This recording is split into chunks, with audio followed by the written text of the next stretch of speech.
welcome to Crimes Through Time, a weekly snapshot of crime history. Caroline Walsh was 84 years old in 1831. She had fallen on hard times and had to make money by walking the streets for hours selling ribbons and threads.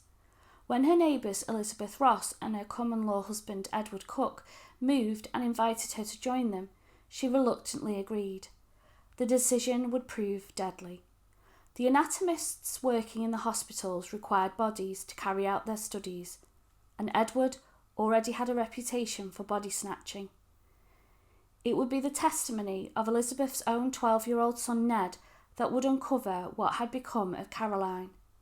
Let's explore how Elizabeth would become the only woman hanged for the crime of burking, murdering a person with the intention to sell their body. To say Elizabeth Ross had a bad reputation would be an understatement. Unable to keep a job for long because she was a prolific thief, she made money skinning hares. Although it had been noticed that whenever Elizabeth lived, the local cats would disappear under very suspicious circumstances. She was known to enjoy gin, which turned her violent and foul-mouthed. She was described as, quote, a large, raw-boned and coarse-featured Irish woman who had been many years known about the east end of town and remarkable for her bad habits and violent disposition. End quote. Her common-law husband Edward was no better, a body snatcher with an equal affinity for alcohol as Elizabeth. He was a bully, easy to anger and quick to throw punches.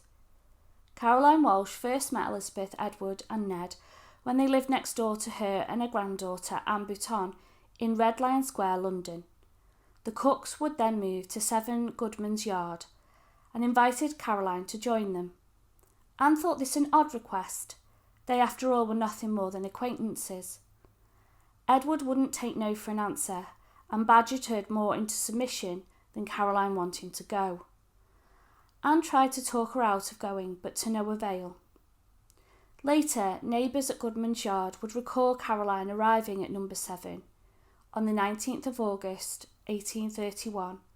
No one would recall her leaving or ever seeing her alive again. In October 1831, Anne Bouton walked into Lambeth Police Office to report her grandmother missing. Anne had called at the Ross residence many times over the intervening months, to be told she had every time, quote, gone out, end quote. On one occasion, she even took Elizabeth to Brown's pub, where they drank gin and 2 pints of beer. Anne tried to get Elizabeth to talk about the whereabouts of Caroline, but it just resulted in Elizabeth accusing Anne of implying that she had done something to Caroline, but also declaring that she would soon find out what had happened to her grandmother. After checking the jails, poorhouses and hospitals, Anne became certain something awful had happened to Caroline and that Elizabeth and Edward were behind it. Officer James Lear accompanied Anne to the Ross house. He asked Elizabeth for her account of the day Caroline arrived at Goodman's Yard. She stated that Mrs. Lydia Bassey, Anne's sister, had brought her to the rooms. They had a lovely evening talking and laughing over a supper of cold meat and coffee before they all retired to bed at 9 p.m.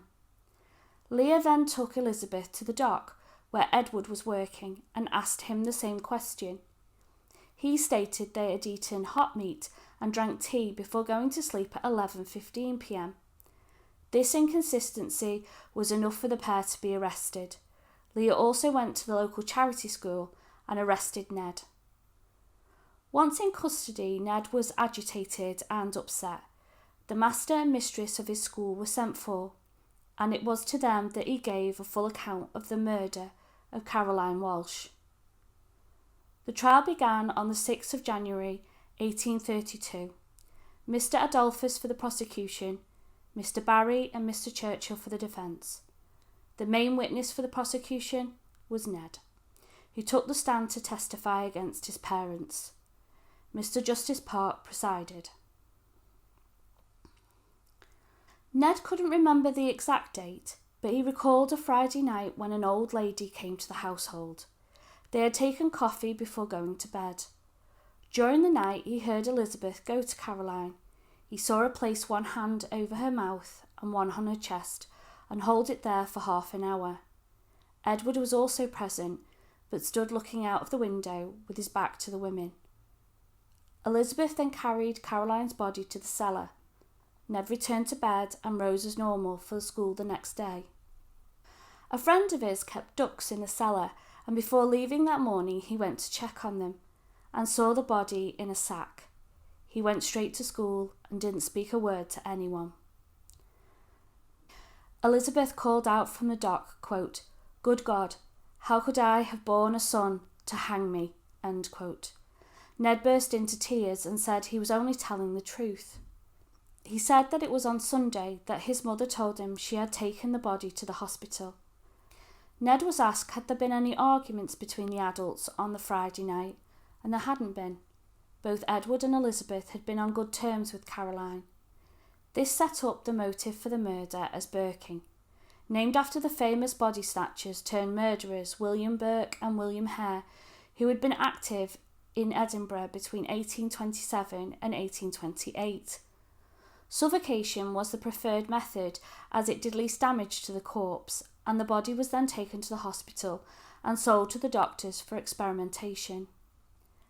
Ned was very careful to point out that his father did not participate in any part of the crime, but it would have been Edward's connections that would have bought the body, and he was present and did nothing to prevent it, so not an innocent person by any stretch. Witnesses were brought from Rag Fair on Rosemary Lane, who testified to Elizabeth selling them clothing throughout October. These items were brought to court and were identified as Caroline's by her granddaughters Lydia and Anne. Anne had even made some of the clothes herself. Elizabeth would say that Anne had gifted the items to her, but this was vehemently denied. The defence claimed that Ned had been coached and that his testimony was unreliable. She, Elizabeth, accused the boy of having uttered falsehoods respecting her and prayed to God to forgive him for having done so. End quote.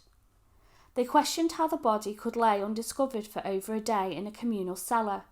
The landlady would answer this question by saying that they had a rat infestation, and the cellar being very dark, even in the day, people avoided it and would very rarely go down there. As Caroline's body wasn't discovered, could she still be alive? As well as saying she died, much later than August, in Tibble's poorhouse. An old lady had died there named Caroline Walsh, who had been between 60 and 70 years old, with no front teeth. This couldn't have been a misrecording because Caroline Walsh had all her teeth present and was 84 in 1831. The jury took just 15 minutes to find Elizabeth guilty and to acquit Edward, although he would remain in custody, with the judge saying, quote, "The person who aided and abetted another in the commission of the crime was a principal in the second degree. There was no question of an accessory after the fact in the present case." End quote. Edward would be tried and convicted of these further charges. Elizabeth would protest her innocence, saying she had been made a scapegoat for a mysterious gentleman. She was hanged on Monday the 9th of January 1832 at the Debtors' Gate at Newgate Prison, a fact that Elizabeth could not believe was happening. Quote, "Oh my God, am I going to be hanged for what I am innocent of? Oh my God, why did I leave my country to be treated so? I left my husband and boy sitting with the old woman, and I never saw her after. You have now in your custody one who can prove me innocent and quite clear me of the charge. Oh my poor, my deluded child." End quote. Her body was then given to the anatomist to dissect, and a drawing was made of Elizabeth after death by anatomist Dr. William Clift. Thank you for watching. Please like and subscribe, and let me know what you think of this case in the comments below, and I look forward to welcoming you in the next one.